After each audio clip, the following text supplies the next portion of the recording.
America और रूस के बीच चल रहा तनाव थमता नजर नहीं आ रहा है। राष्ट्रपति डोनाल्ड ट्रंप ने हाल ही में रक्षा मंत्रालय को परमाणु हथियारों की टेस्टिंग का आदेश दिया था, जिसके बाद रूस की तरफ से भी प्रतिक्रिया आ गई है।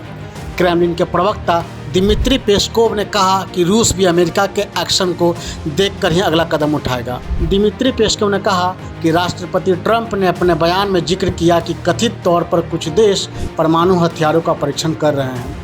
अब तक हमें नहीं पता चला कि कोई उनका परीक्षण कर रहा है। अगर किसी तरह से भी इसका मतलब ब्यूरवेस्टनिक के परीक्षण से है तो यह किसी भी तरह से परमाणु परीक्षण नहीं है।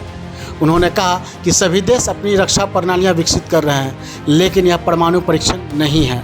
अमेरिका एक संप्रभु देश है और उसे अपने फैसले लेने का पूरा हक है।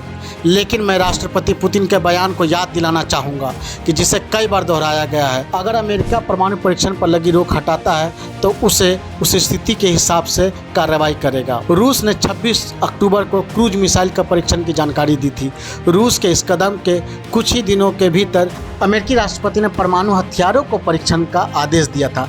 ट्रंप ने यह दावा भी किया कि परमाणु हथियारों के मामले में अमेरिका सबसे आगे है। एक एजेंसी की रिपोर्ट की माने तो फेडरेशन ऑफ अमेरिकी साइंटिस्ट ने भारत समेत कुल 9 देशों के परमाणु हथियारों की संख्या की लिस्ट जारी की है।